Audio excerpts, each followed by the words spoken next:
comenzamos un nuevo programa de Hablamos, Quedamos y Te lo contamos.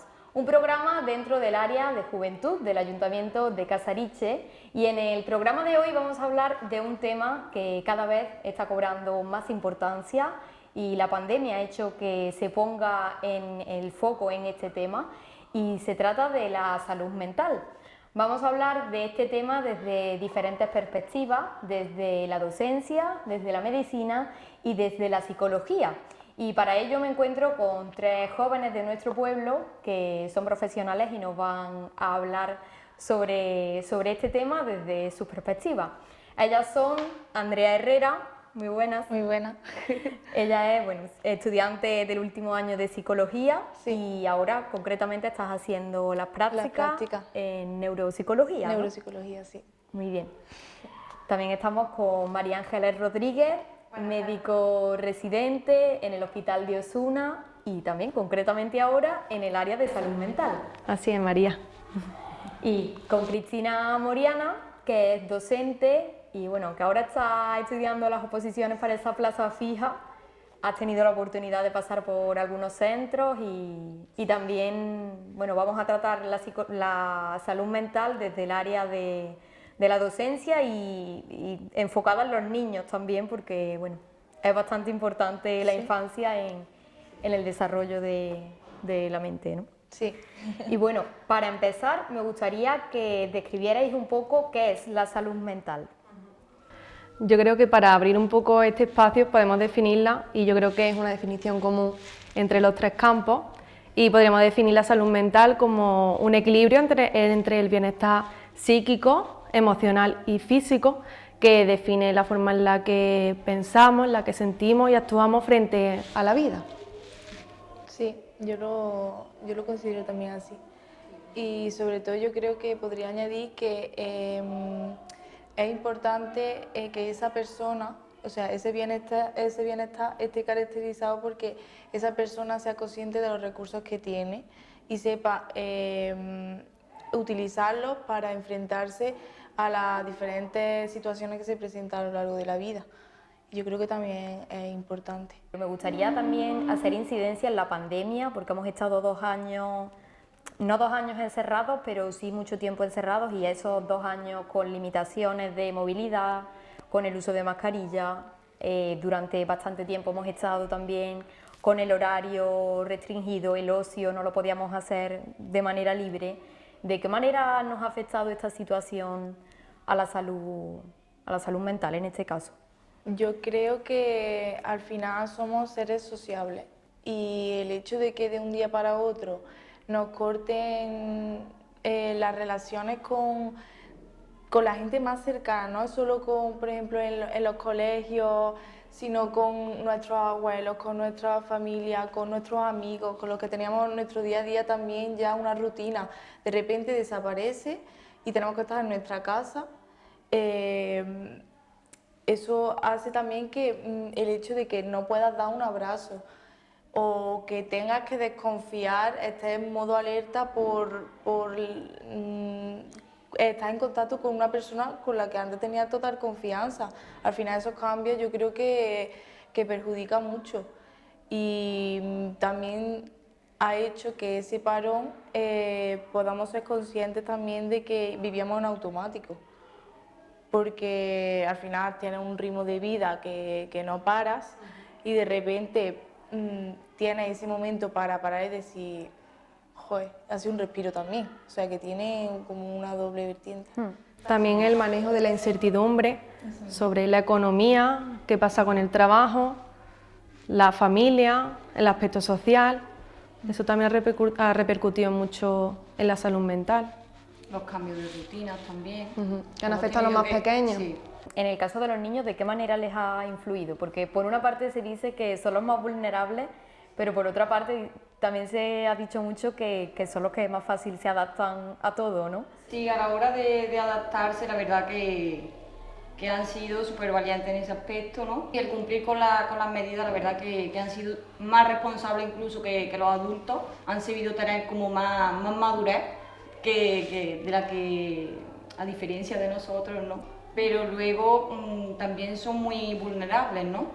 También destacar que hay niños que le han afectado su neurodesarrollo, ¿vale? Porque incluso hemos llegado a ver niños que han empezado a caminar más tarde por el miedo a tocar el suelo, porque esté infectado y todo lo que ha conllevado el COVID.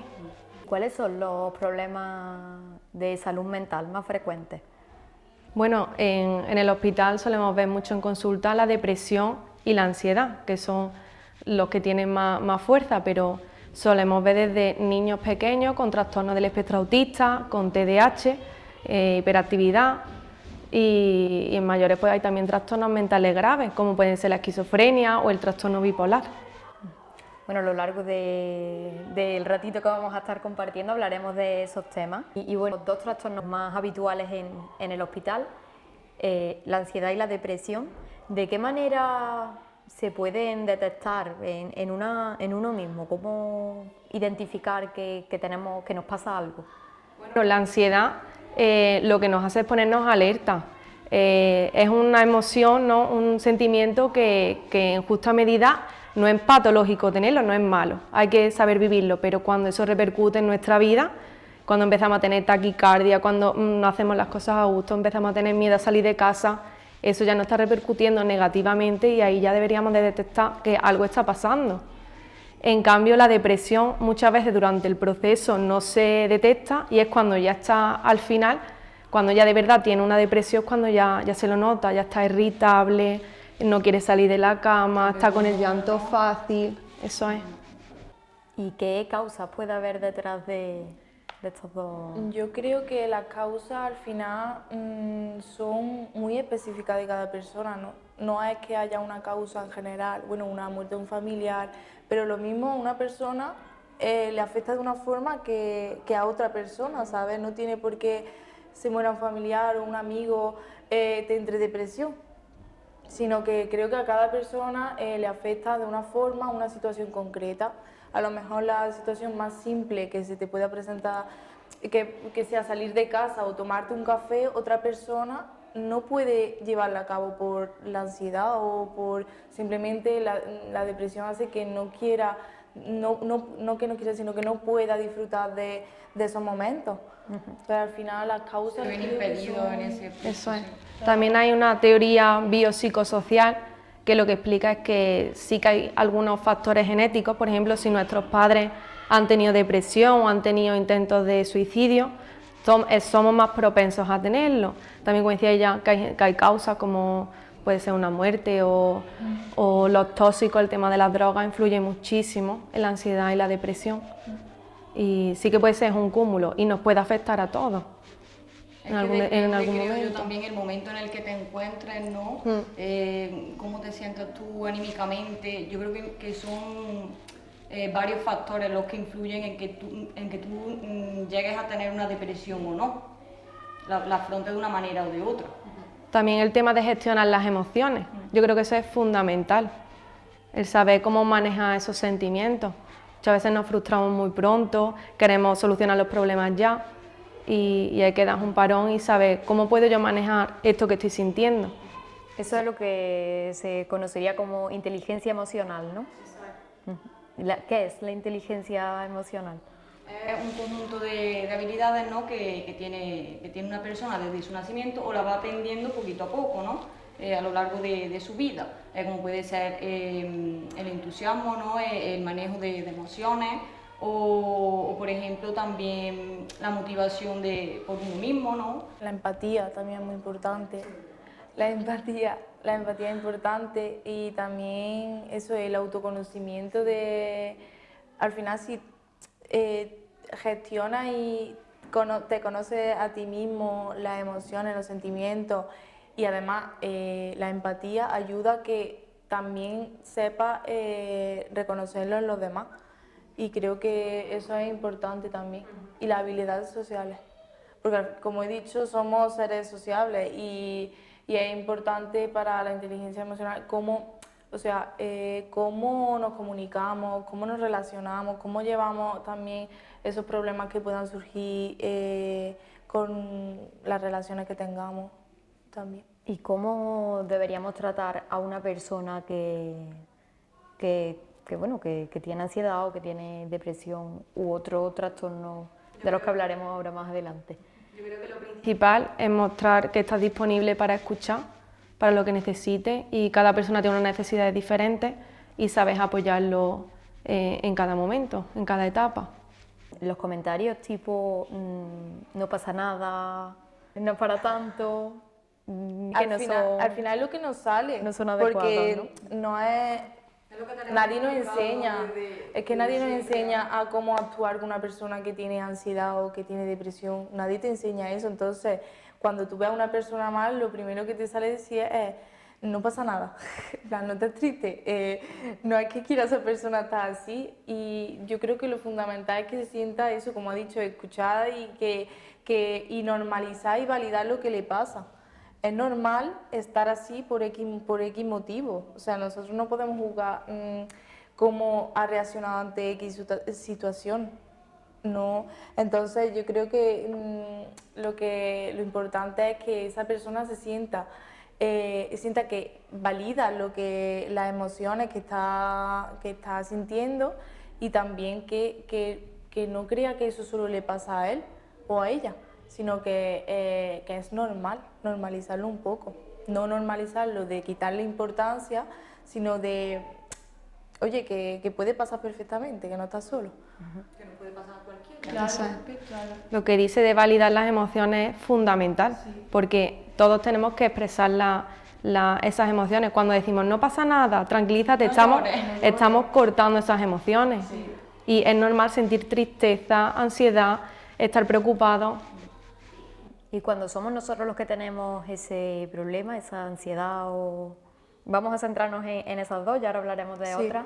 Cuando tenemos bien ansiedad o depresión, aunque son muy diferentes y no me gustaría que parezca que las estoy generalizando, pero bueno, por centrarnos en estas dos que son las más comunes, ¿cómo debemos reaccionar nosotros o cómo gestionarlo? Pues lo primero es darnos cuenta de que algo nos está pasando. Y ahora se está normalizando un poco lo de ir al psicólogo por medio de las redes sociales, pero también hay que dar un poco de visibilidad a ir al psiquiatra, ¿vale? Que muchas veces nos creemos que el que va al psiquiatra es el loco, el típico de la baba colgando, y no es así. Y muchas veces necesitamos terapia por parte de psicología o por enfermería también, pero también la medicación es importante. Las depresiones, la mayoría se curan. Pueden algunas recaer, pero con medicación lo más normal es que se estabilicen. Uno puede tener un solo episodio de depresión en toda su vida y seguir estable. La ansiedad es más difícil de controlar porque ya implica un poco más de rasgos de personalidad y demás. Yo creo que también es fundamental que haya una combinación entre terapia y fármacos, ¿no? Porque es verdad que hay momentos en los que la depresión, por mucho que se vaya a terapia, necesita estabilizarse un poco porque está muy grave la situación. Entonces yo creo que ahí es muy importante los fármacos y al final llegar a un momento en que se estabilice, ¿no? con la combinación. ¿Y el primer paso, ir al médico de cabecera o a quién habría que recurrir? La primera entrada para entrar en salud mental aquí en el área de Osuna es a través del médico de cabecera, y es el que hace la derivación a salud mental, y ya ellos van filtrando si es para la psicóloga o es para psiquiatría. Voy a explicar un poco cómo funciona el área de salud mental en Osuna, y tenemos dos partes. Una es hospital de día, donde hay también un psicólogo y se hacen talleres grupales, y está la planta de hospitalización donde ingresan los pacientes más agudos.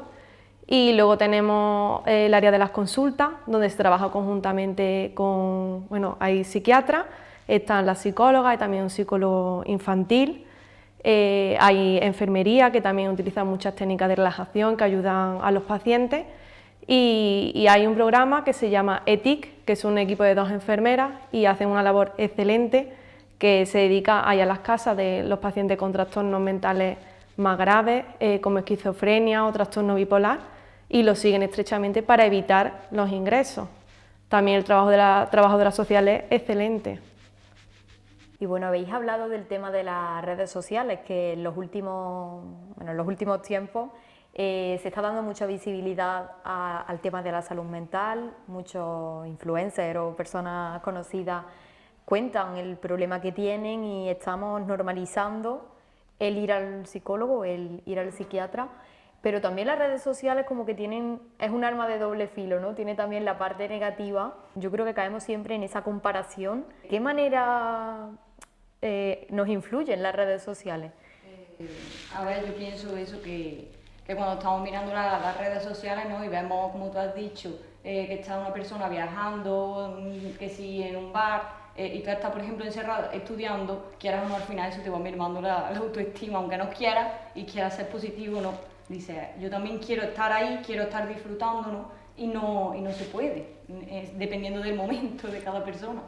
Sí, yo creo que caemos en una comparación porque al final vemos lo que no tenemos. En ese momento, ¿no? En ese momento, porque claro que lo tenemos, claro que hemos ido a viajes, fiestas o hemos estado tomando un café con un amigo, lo que pasa es que justo en ese momento no es así. Entonces yo, por ejemplo, pienso que deberíamos centrarnos en nuestra vida y en nuestros objetivos. Y luego también creo que también depende de las redes sociales que se utilice, porque he hecho una comparación, o sea, y he pensado que el Instagram sí muestra una vida más idílica que, por ejemplo, el Twitter. El Twitter se expresa tanto un mal día, como algo que te irrita, como algo que te pone súper contenta, como algo que te da ternura. Entonces, creo que por ahí estamos avanzando, porque no es solo lo bueno, sino también todas las emociones se ven ahí reflejadas.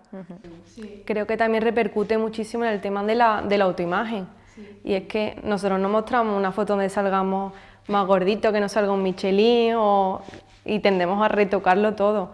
Entonces, los filtros, eso es. ¿no? Afecta mucho, eso es.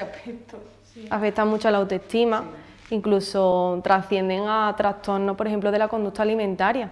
Cada vez son niños más jóvenes, sobre todo en niñas, las que tiran por ese camino.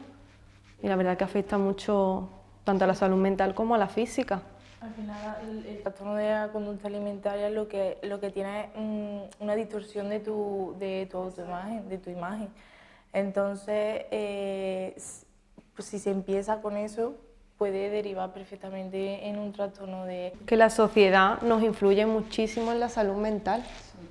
De hecho, nos movemos sobre todo por moda. Bueno, y hablando de esos trastornos de la conducta alimentaria, ¿cuáles son los más comunes, los que más conocemos? Tal vez son bulimia, anorexia, pero hay más, supongo, ¿no? Sí, hay subtipos, pero principalmente son esos los que solemos tratar.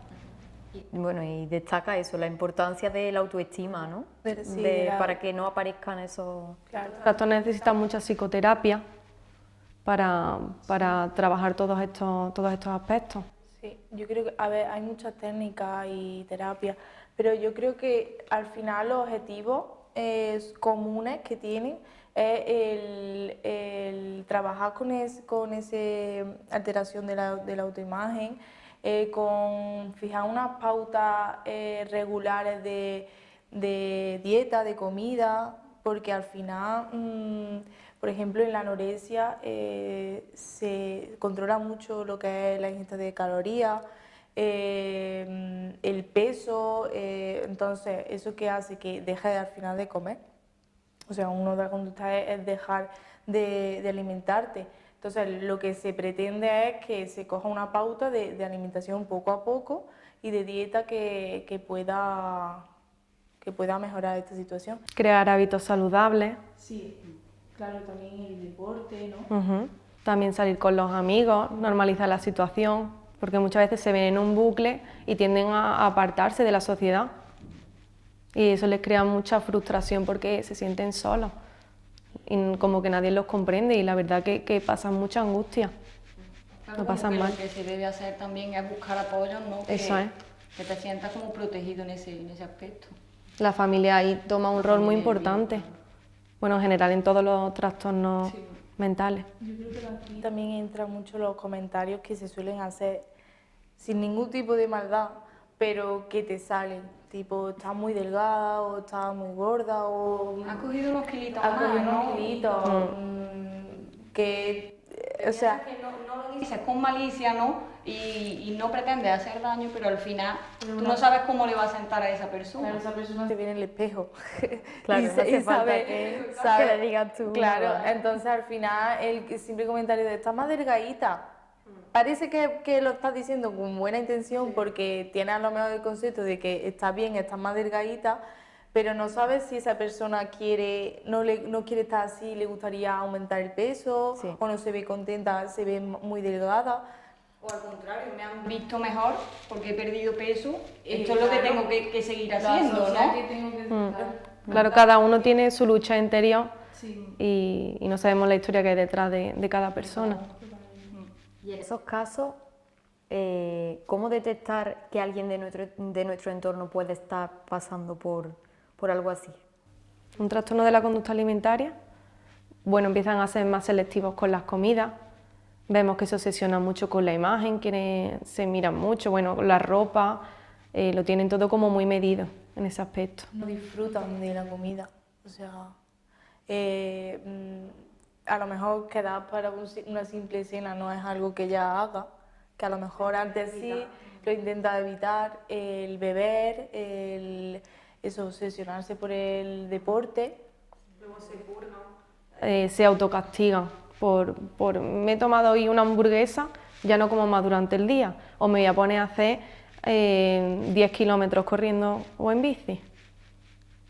Y luego, por ejemplo, es más complicado ver el hecho de vomitar, porque la bulimia es atracón, y después para lidiar esa ansiedad de ese atracón se resuelve vomitando. Entonces, eso, por ejemplo, es muy complicado porque puede ser que al principio lo notes, pero al final tienen esa táctica de que no saben en qué momento lo ha hecho. Entonces yo creo que ahí es cuando es más complicado también, porque muchas veces los familiares o los que están alrededor deben estar pendientes de ese momento, pero es complicado porque no se ve tan No fácilmente. te pones tampoco en Claro. que alguien de tu entorno esté pasando por algo así. Claro. ¿Las personas mayores y los niños pueden desarrollar indistintamente cualquier tipo de problema o hay algunos más frecuentes en mayores y otros más habituales en menores? En los niños principalmente es muy raro etiquetar a un niño de un trastorno mental grave, ¿vale? Normalmente los niños suelen tener trastorno del espectro autista, TDAH y trastorno del comportamiento, de la conducta. En los más mayores, pues sí que ya a partir de 18 años ya podemos diagnosticar, aunque no nos guste etiquetar a nadie, porque luego eso es muy complicado quitar. Pero sí que pueden haber trastornos de la personalidad, puede haber ansiedad, depresión, como ya hemos hablado, esquizofrenia, trastorno bipolar, muchísima variedad. Y además, diagnosticar es súper complicado porque estos diagnósticos pueden ir variando. Puede empezar de una depresión y acabar con un trastorno bipolar. Entonces es muy complicado acertar en este aspecto. Cada persona evoluciona de una manera, ¿no? Sí. TDAH se refiere a hiperactividad, ¿no? Trastorno de déficit de atención e hiperactividad. ¿Es más común de lo que así a priori podemos pensar? Está sobrediagnosticado porque los niños ya de pequeños suelen tener mucha energía, pero es verdad que cuando vemos a un niño un poco más nervioso de lo normal ya decimos, ya es hiperactivo, ya es hiperactivo, ¿no? pero hay otras cosas detrás de eso. Yo creo que es que hay un límite muy difuso en que es realmente un trastorno, o sea, tiene realmente un trastorno, un TDAH, o hay que mirar también la historia que hay detrás del niño, el ambiente en el que se desenvuelve, en la escuela, en el colegio, o sea, lo mismo, la familia, los amigos, el momento que esté viviendo, la estructuración de la familia también. O sea, yo creo que eso es muy importante y se mira solo los síntomas que son, le cuesta inquietud, le cuesta concentrarse, más activación.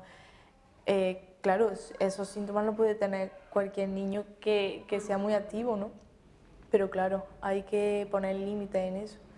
¿Este trastorno puede surgir y con el tiempo desaparecer, o una persona que se le diagnostica ya es para toda la vida, por así decirlo? Bueno, se empieza a medicar a partir de los 6 años, normalmente cuando los niños ya tienen un déficit, por ejemplo, de aprendizaje en el colegio, cuando no son capaces de sentarse y atender y aprender y van más retrasados que el resto de sus compañeros. Ahí decimos que ya algo no está funcionando bien.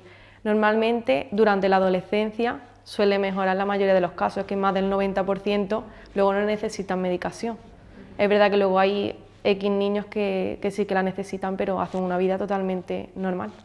También hay que resaltar que no a todos los niños que tengan TDAH se les da medicación. No. También, es que depende mucho. ¿Genera a veces confusión entre hiperactividad y esquizofrenia? ¿Creéis que socialmente son dos diagnósticos que se confunden? No tiene nada que ver la hiperactividad con la esquizofrenia. La hiperactividad es un poco de inquietud, de nerviosismo, y la esquizofrenia es un trastorno con ideas delirantes, escuchan voces, no tiene absolutamente nada que ver. Alucinaciones también. Alucinaciones auditivas. O sea, totalmente No tiene nada que diferente. ver uno con Sí, otro. Sí. Y bueno, y al igual que os preguntaba por el TDAH, una persona que se le diagnostica como esquizofrénica, ¿es para siempre? Normalmente un diagnóstico de esquizofrenia es para toda la vida, pero igual que el que tiene diabetes es para toda la vida. Si se toma la pastilla para el azúcar ya está controlada y no tiene por qué ni subir ni bajar. Pues con la esquizofrenia pasa igual, normalmente se diagnostica por un brote, ¿vale? Que empiezan a escuchar voces o tienen ideas muy raras, pero se puede tratar y tener solamente ese brote y seguir manteniendo una vida totalmente normal y nadie se da cuenta siquiera de que esa persona tiene ese trastorno. Igual pasa con el trastorno bipolar, por ejemplo. Es más común también de lo que a lo mejor así a priori... Es muy común. ¿Sí? Aunque también aquí podríamos decir que la bipolaridad a veces también se sobrediagnostica, ¿no? Cuando se suele decir el dicho, parece bipolar, pero no es... alguien está dudoso... No tiene nada que ver con lo que realmente es, porque el trastorno bipolar se combina con episodios maníacos o hipomaníacos, que es euforia. La manía y la euforia están como sobresaltados, como el mejor momento de su vida. Muy activo, Y se come en el mundo, por así decirlo. Sí. Y luego está los episodios de depresión. Entonces, bipolar se suele utilizar como, ay, pues ahora mismo quería una cosa, pero ahora quiero otra, ¿sabes? Con el cambio de opinión, ¿sabes? Cambio de opinión. Y es totalmente, entonces, que al final todos lo hemos dicho, pero cuando ya sabes del tema, te chirría un poco el escucharlo, como no tiene nada que ver y además mejor que no, ¿sabes? O sea, es complicado. A veces utilizamos palabras que no... También me parece muy importante el tema del estigma de las enfermedades mentales graves, como ese es esquizofrénico, ese es bipolar. No, ese no es una enfermedad. Él tiene un trastorno y tiene una enfermedad, pero él es una persona que convive con ese trastorno y no tiene por qué dar la cara ni tener ningún problema. Pueden llevar una vida totalmente normal, pueden trabajar, hacer la compra, estudiar, de todo. Es que se empieza a diagnosticar incluso con niños de 18, 19 años. Y luego no tienen problema a lo largo de su vida. También hablaba María Ángeles al principio de la conversación que el alcohol y otras drogas también afectan mucho a la salud mental, ¿no? Eso es uno de los factores de riesgo de muchos de los trastornos mentales. Incluso en el tema del suicidio multiplica por 20 que se haga, que tenga un intento de autolipsis, de suicidio. Bueno, de hecho, el suicidio es un tema que siempre tenemos es un poco tabú, ¿no? Pero es un tema que también merece ser hablado porque es la primera causa de muerte externa en jóvenes, por encima de accidentes de tráfico, por ejemplo. Duplica la tasa de suicidio las muertes que por accidentes de tráfico.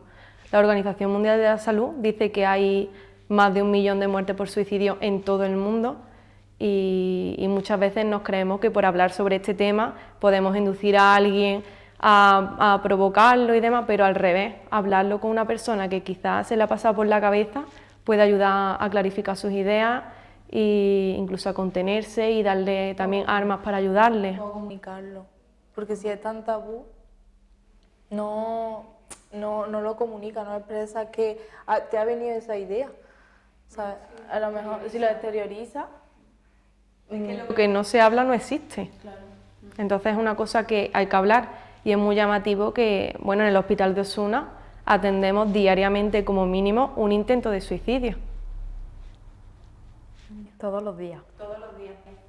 Yo creo que tomamos conciencia cuando le ocurre a un famoso, cuando lo vemos en alguien, o bueno, al final alguien también de alrededor, pero es verdad que cuando se toma muchísima, es como que se acelera la conciencia sobre la salud mental y sobre el suicidio cuando le ocurre a algún famoso, que está bien, o sea, está bien en el sentido de que, bueno, pues acelera el proceso, ¿no?, de conciencia, pero esto ocurre más que en el día a día, muchísimo más de lo que creemos, que la cifra que... A nuestro alrededor. A nuestro alrededor. Es que es muy llamativo, es que todos los días vemos un intento de suicidio. Lo intentan más las mujeres, curiosamente, y lo consiguen más los hombres. ¿Vale? Las mujeres se cree que lo intentan más por el rol también de mujer de cuidadora, también los trastornos mentales graves pueden conducir a esto, aunque cualquier persona podemos sufrir ideas de muerte y demás por algún acontecimiento estresante que tengamos en nuestra vida. Una frase que, hablando hace unos días, me dijiste que creo que era algo así como que una persona que tenga un pensamiento suicida no necesariamente tiene por qué tener un problema mental, ¿no? Que esa idea puede tenerla perfectamente una persona sana. Eso es. Pero son ideas... Pasivas de muerte que son principalmente como evasivas, como tenemos un problema y lo solucionaríamos, ojalá estuviera muerta porque así estaría descansando. Es como una manera que tenemos también de liberar esa tensión y esa carga. También el suicidio es algo que heredamos, que aprendemos de nuestros padres. Si nosotros vemos que nuestros padres se suicidan porque tenían muchos problemas, nosotros aprendemos que la vía de solucionar esto es quitándonos del medio. ¿Vale? Lo que tenemos que por eso insistir tanto en el manejo de las emociones y aprender a gestionar los problemas. ¿Qué podemos hacer como sociedad para evitar esta causa de muerte? Pues la verdad que es muy complicado, porque la sociedad en sí es lo que nos presiona a tener estas ideas y en algunos casos llevarlas a cabo. Pero lo que sí podemos hacer es comunicárselo a alguien con lo que tengamos confianza, hablar del tema y pedir ayuda. Y preocuparnos también, porque a veces somos cada vez más conscientes de esto, pero después ves a tu amigo o a alguien cercano que está cambiando mucho y más que ayudarle o apoyarle es como ya no quiere venir con nosotros, lo que sea, ¿sabes? En lugar de pensar, oye, aquí había un cambio, ¿qué ha pasado? O sea, ¿a qué se debe? ¿Qué hay detrás de esto? Más que echar en cara tal, a lo mejor hay una historia ahí detrás que no la sabes y que le puede estar afectando y quizás la mejor idea es mostrarle, la mejor opción es mostrar el apoyo y que vean que pueden contar contigo y ahí sí, si a lo mejor está muy grave y tal, puedes llegar también a saber si tiene idea o... Muchos de ellos, de hecho, piden ayuda antes de hacerlo. El 70% de los pacientes que se suicidan van antes a consulta del médico de cabecera y están también recogidos que el 10% van el mismo día que lo hacen.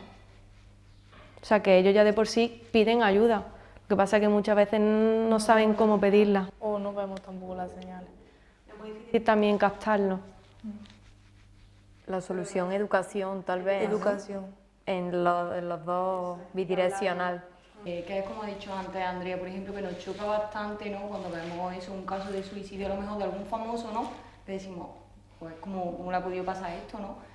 Porque es que aparentemente los ves, ¿no? Los famosos, ¿no? Como que tienen una vida idílica, ¿no? Lo tienen todo, porque llegan a ese punto.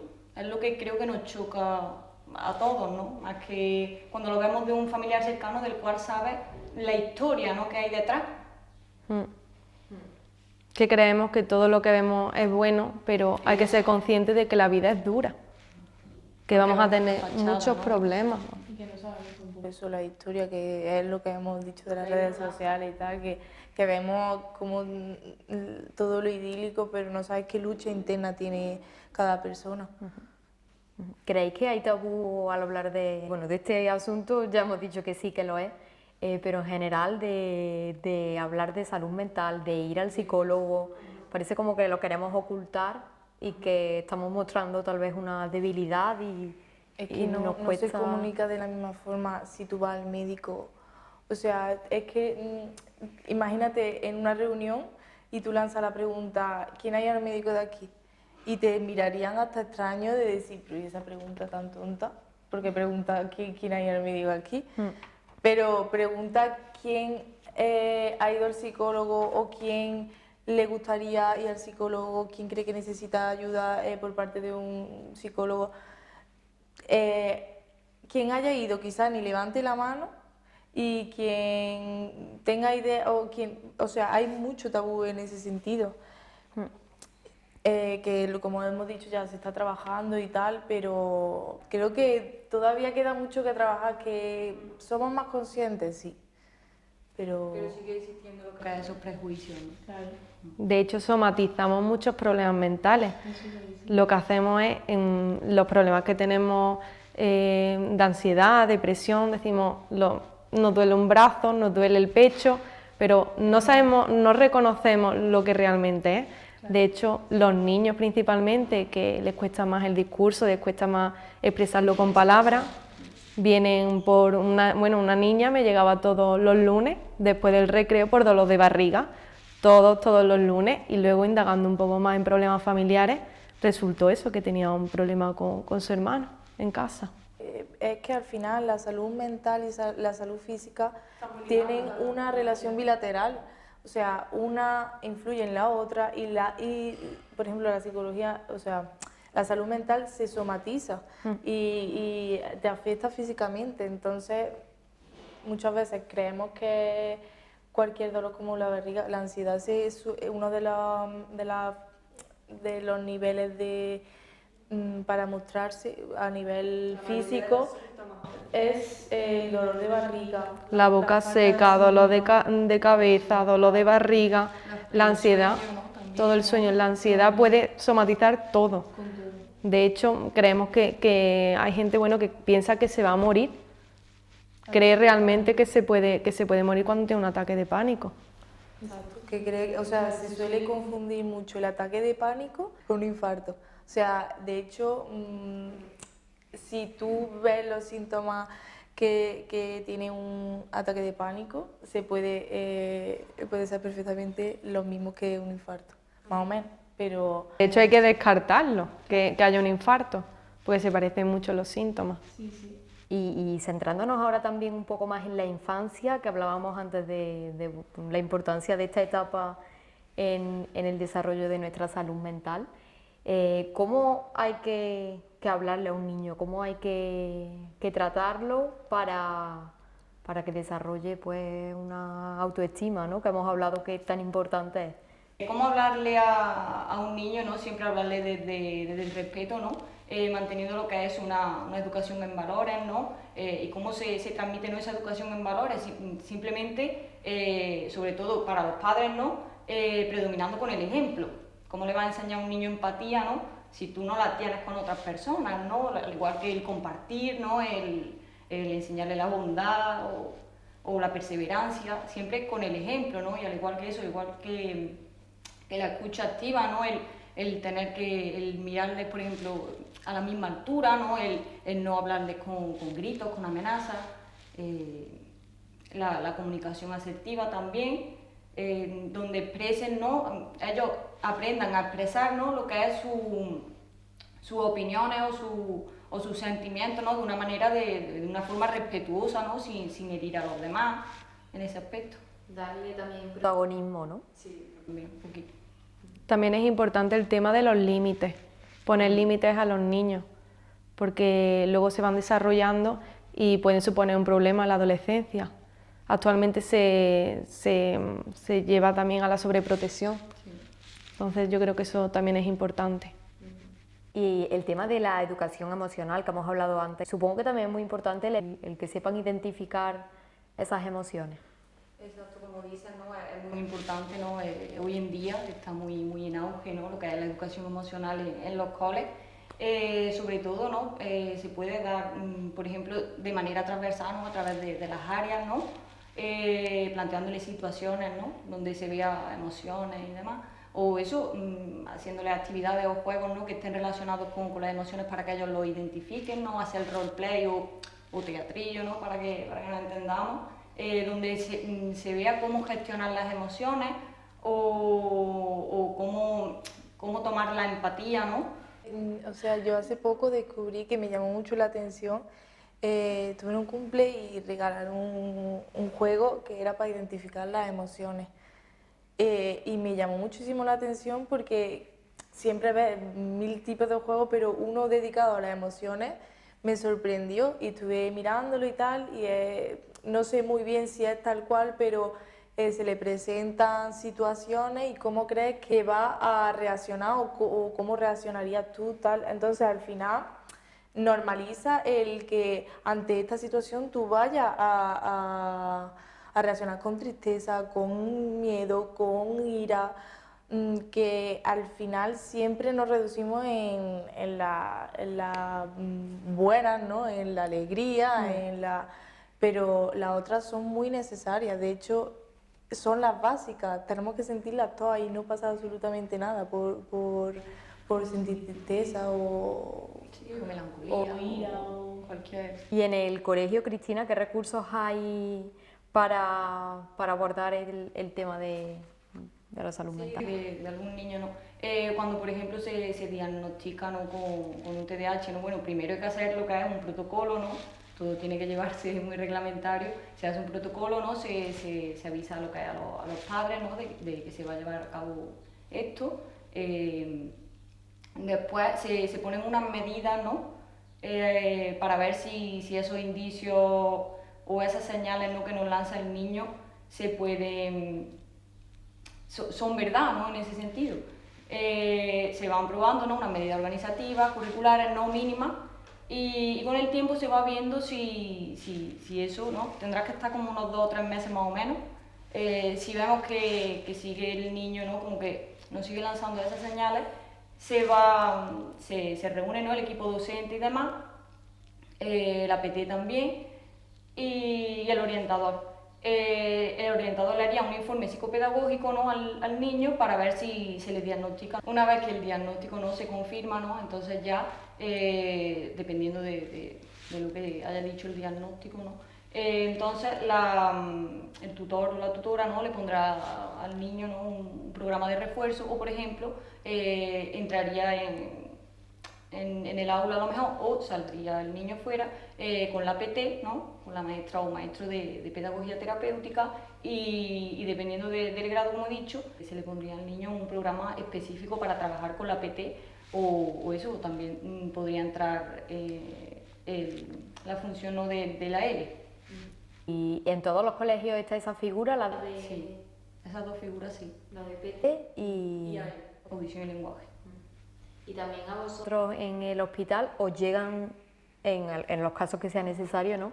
Un informe de esa PT, ¿no? Nos llegan los informes tanto de los profesores como de las aulas específicas, y la verdad que son de gran ayuda porque, como hemos dicho antes, las visitas son un tiempo muy reducido y son ellos los que pasan el mayor tiempo con los niños y ven su evolución sobre todo. Y la verdad que suelen ir bastante bien, sobre todo los niños con trastorno de espectro autista, que con terapia y demás suelen tener un desarrollo muy favorecedor. Y no sé si nos podéis explicar también un poco qué es eso, qué es el trastorno del espectro autista. Bueno, pues recientemente que se ha agrupado todos unos subtipos de autismo en el trastorno de espectro autista. Son niños muy especiales y tienen algunos rasgos en común, como estereotipos, que son repetir ciertas cosas varias veces, como palmadas, rituales. Suelen, a lo mejor, antes de dormir tienen que dar 3 vueltas al mismo sitio, y tienen algunas dificultades también, a lo mejor en el lenguaje, la socialización con los demás. Sí. Y también supongo que habrá grados, ¿no? Se cree, bueno, la sociedad crea algunas veces que se asocian a retrasos mentales, pero no es así, ¿vale? Hay algunos que sí que tienen retraso mental, pero otros son súper inteligentes. Y la verdad que se empiezan a ver estos rasgos de autismo y demás desde muy pequeños. En consulta los vemos desde los 2 años. Normalmente se empieza a identificar porque se ve que no se relaciona igual con los iguales, con los primos pequeños, cuando van a la guardia, se ven actitudes que no son normales, o a lo mejor empiezan a retrasar el lenguaje. Hay algunos grados que llevan una vida totalmente normal y se adaptan muy bien, aunque tienen algunas limitaciones, pero pueden hacer una vida totalmente normal y se adaptan muy bien, tanto con la familia, tienen amigos, incluso tienen pareja, vaya que pueden tener una vida totalmente normal. ¿De qué manera se trata en el hospital este tipo de trastornos? Pues normalmente con terapia, ¿vale? Que dan mucho apoyo y estimular muchísimo, sobre todo por parte de psicología. Y nosotros trataríamos si aparece alguna comorbilidad, que eso es si aparece alguna enfermedad asociada, o si al niño a lo mejor es agresivo y demás, ya ahí sí podemos ayudar con medicamentos, pero sobre todo la estimulación de estos niños. Y bueno, y volviendo al tema de la reciprocidad que hay entre la salud física y la salud mental, me gustaría pues lanzar un llamamiento, ¿no?, a la importancia también que tiene unos hábitos saludables de alimentación y también el practicar deporte, ¿no? ¿Cómo nos beneficia? Pues el deporte lo primero que hace es aumentar las hormonas, las endorfinas, y eso nos causa un bienestar ya enorme. Entonces eso ya de por sí ya nos ayuda a sentirnos mejor. También ya el físico, ¿vale? Cuando empezamos a hacer deporte nos empezamos a ver un poquito mejor. También las relaciones sociales, si hacemos clases grupales, todo eso nos ayuda en la salud mental. De hecho es de las primeras cosas que recomendamos. Salir, que nos dé un poquito el sol. Tampoco hace falta hacer una carrera ni ser un gran deportista. Con andar, caminar, nos ayudaría muchísimo. ¿Y algún consejo, aparte de esto que estamos diciendo, ¿no?, del salir a dar un paseo, que nos dé el sol, que nos dé el aire también, que lo solemos decir mucho, ¿no? Voy a salir que me dé el aire, que necesito despejar la mente. Aparte de esto, no sé si algún consejo o tal vez algún recurso, algún libro, algo que nos pueda ayudar. Yo tengo una recomendación y es los podcasts, no sé bien cómo se dice, pero podcast en Spotify hay uno que se llama, es Entiende tu mente, son muy cortitos y los recomiendo mucho porque al final es bueno también que lo puedes llevar a un momento que encuentres contigo y escucharlo, y que va a venir muy bien porque creces también en cuanto personalmente, y aporta mucha información que no tenemos y que es mucho más común de lo que creemos. Y hablas de muchos temas, o sea que también puedes lanzar tus preguntas si quieres, si hay algo que no se haya hablado y te gustaría tener más información sobre ello. O sea, lo descubrí hace poco y es muy importante. Iba a recomendar también la peli del revés. Esa película Explica, ¿no?, esas emociones, la son importancia. alegría, ira, tristeza miedo y asco. Y son fundamentales. De hecho, me sorprendió mucho por el hecho de que le dieran esa importancia también a los más pequeños, ¿no? Que aunque no lo creas, cogen la idea, ¿sabes? Porque había muchas quejas, ¿no?, de que a los más pequeños no entienden este tipo de películas, pero yo creo que sí, que al final se quedan con la idea y le ayuda muchísimo a a entender también que que la tristeza pues estaba aportándole y la necesitaba también en su vida, ¿no? Que es una emoción más, que también tiene que contar con ella. En algún momento de nuestras vidas todos la vamos a vivir al igual que los niños. ¿Y vosotras tenéis algún...? Bueno, yo quería recomendar una guía de autoayuda que se llama Guías de Autoayuda SAS, SAS, en el que habla sobre la ansiedad, la depresión y cómo se puede manejar, cómo se siente, qué podemos hacer para dormir mejor, y yo creo que pueden servir muy bien. Bueno, yo quiero recomendar un libro, ¿no? Que se llama Lo bueno de tener un mal día, de Anabel González. Y luego aparte, para los niños, ¿no? Me gustaría recomendar un libro también que se llama Recetas de lluvia y azúcar, ¿no? Que nos habla de una amplia variedad de emociones que estaría bien descubrir. Bueno, pues ya estamos llegando al fin de esta tertulia y no sé si os gustaría añadir alguna conclusión de todo lo que hemos hablado, que hemos tocado bastantes temas. No sé si para cerrar os gustaría lanzar alguna idea final. A mí me gustaría decir que es muy importante que nos escuchemos, que aprendamos a identificar nuestras emociones y saber manejarlas, y también escuchar a los demás, porque muchas veces piden ayuda a gritos y no sabemos reconocerlo, así que estamos un poco atentos en ese sentido. También recomiendo acudir a espacios y talleres de salud comunitaria. Se está ahora desarrollando uno en Estepa y próximamente va a haber otro en Aguadulce para desarrollar y crear entre todos una serie de valores. Yo creo que es muy importante. ¿Y cómo acudir a ellos? ¿Dónde son o dónde buscar información? En los centros de salud suelen colgar carteles identificativos, ponen el lugar, cómo inscribirse, y la verdad que son muy interesantes. Y también hay asociaciones para estas diferentes enfermedades o trastornos, incluso asociaciones de padres para niños con trastornos de espectro autista, donde se pueden reconfortar incluso y saber la experiencia de otras personas. Las asociaciones también hacen una labor muy importante, porque aparte de que estás con personas con tu mismo problema, también dan ese apoyo psicológico a la persona en sí, a la familia, a los amigos, y te ayudan también a saber cómo sobrellevarlo, ¿no? Animamos desde aquí a que se acuda. Hoy día es que hay muchos recursos para encontrar ese apoyo también. ¿Y vosotras diríais algo así para concluir? Yo animo a que creo que podemos sacar un aprendizaje de esta situación que hemos vivido con la pandemia y con demás, a parar un poco, a dejar de vivir en ese automático y de llenarte la agenda de 1000 cosas por hacer, parar un poco y disfrutar también de ti, del día a día, de buscar cosas que seguro que se han quedado atrás por llenar de más la agenda, cosas que disfrutabas que se te han quedado ahí en el tintero. Yo creo que es importante coger ese aprendizaje de esta situación que hemos vivido y llevarlo a cabo, y parar y buscar siempre un ratito para ti, para valorar cómo llevas tu día a día, cómo te encuentras, que es más o menos también lo que ha dicho ella, y escucharte, que es fundamental, y creo que lo hacemos menos de lo que deberíamos. Sí. Yo, al igual que vosotras, ¿no? Estoy de acuerdo con Andrea, ¿no? La importancia, ¿no? de escucharnos a nosotros mismos, y aparte de no cargarnos, ¿no?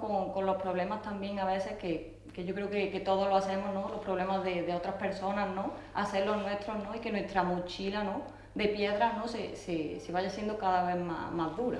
Intentar no Sobrecargarla. No sobrecargarla.